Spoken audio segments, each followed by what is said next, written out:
Hello friends, कैसे हैं आप सब। आई होप ज़रूर अच्छे होंगे। और आज मैं आपसे थोड़ी ज्ञान की बातें करने जा रही हूँ क्योंकि मैं तैयार होकर बैठी हुई हूँ। एंड तैयार होने के पीछे रीज़न है कि मैं अपने चैनल के लिए कुछ वीडियोस बना रही थी और मेरे चैनल का नाम है गली गपशप। चलिए मैं इंट्रोड्यूस कर देती हूँ, जिसकी मैं को फाउंडर हूँ।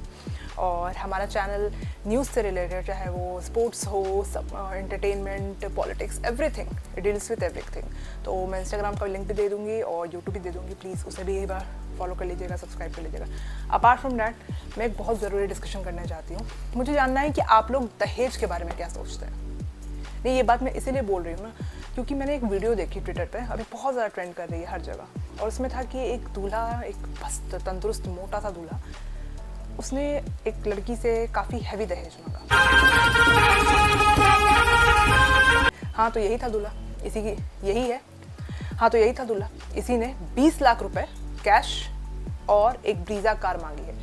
ये बंदा कहीं ना कहीं चेतक भी डिजर्व नहीं करता है, ऑटो तक डिजर्व नहीं करता है।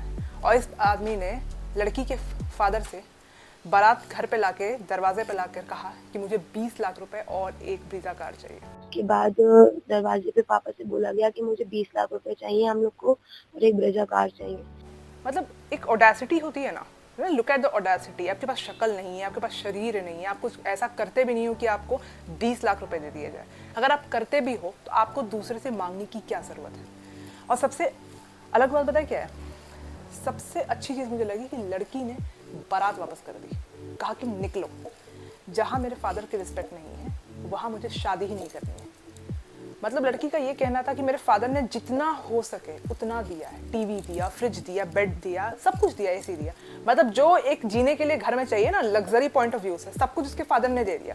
स्टिल रात के 2 बजे वो बारात लाते हैं घर पे। ये भी नहीं कि बारात कितने बजे लगती है हिंदुओं के घर में, ऑब्वियसली किसी भी कम्युनिटी में 9 बजे 10 बजे तक मैक्स टू मैक्स बारात लग जाती है, लेकिन नहीं, वहाँ 2 बजे बारात आती है। और लड़का आने के बाद बोल रहा है उनकी फैमिली कि 20 लाख रुपए कैश दो और एक ब्रीजा कार दो, वरना हम शादी नहीं करेंगे। तो लड़की ने बहुत बढ़िया स्टेप लिया कि भाई जाओ, मत करो शादी, कौन बैठा हुआ है। लड़की ने ये बात वीडियो बनाई, हर जगह शो भी किया कि भाई जो मेरे साथ हुआ है वो नहीं होना चाहिए। लेकिन एक प्रॉब्लम पता है क्या है, ये सिर्फ ये कहानी नहीं है।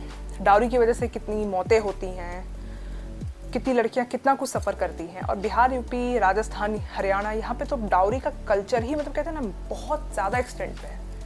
और बिहार में तो लोगों की बोली लगती है। बिहार है ना जहाँ पे मैं रह रही हूँ, अभी मैं फिलहाल पटना में हूँ। तो बिहार को पता क्या है, बिहार में IAS IPS जो, तो उनका तो दाम लगा रहता है कि हाँ भाई 50 लाख से 1 करोड़, इससे नीचे तो भाई हो ही नहीं सकती शादी। आदमी IAS बन गया तो भाई 50 लाख 1 करोड़, उससे नीचे का सरकारी अफसर है। तो यहाँ पे क्लर्क तक के 20 लाख में हूँ, 20 से शायद मैं कम बोल रही हूँ, उससे ज़्यादा हो। मतलब सबसे वर्स्ट चीज़ ये है कि दहेज अब कौन मांगता है। अब कोई ना कोई सारे के सारे काम कर रहे होते हैं। अगर नहीं भी काम कर रही है लड़की और लड़का है तो फिर क्या फ़र्क पड़ रहा है, दहेज लेने की क्या ज़रूरत आन पड़ी। तो वही चीज़ मैं कह रही थी, आज मैं इस बारे में डिस्कशन करने जा रही थी आप लोग से। कहा ही था मैंने कि अगर कुछ ना कुछ मैं बनाऊंगी वीडियो में, मुझे जो चीज़ मिलेगा, जो टॉपिक मिलेगा, मैं आप लोग से डिस्कशन करूंगी। तो आप लोग मुझे बताइए कि आपके हिसाब से अभी भी दहेज सही है। अब मुझे प्लीज़ ये कमेंट बैक मत करना कि दहेज लड़कियां ले लेती हैं, शादी करती है, डिवोर्स करती है, फिर मेंटेनेंस मांगती है। मेंटेनेंस भी सही नहीं है। अगर आप कमा रहे हो तो आप मेंटेनेंस मत मांग। तो वही मैं कह रही थी कि आप प्लीज़ कमेंट डाउन करके बताइएगा मुझे कि आपकी नज़र में ये चीज़ सही है तो कितनी सही है। और फिर मैं वही बात बोलूँगी, अगर मैं आपको थोड़ी सी अच्छी लगने लगी हूँ तो प्लीज़ मेरे चैनल को सब्सक्राइब करिए और बेल आइकन को ज़रूर प्रेस करिए। और मैं कोशिश कर रही हूँ कि मैं डेली ब्लॉग्स डालूँ और आप तक कनेक्ट कर पाऊँ। So please please please help me out, do subscribe. तब तक के लिए लव यू।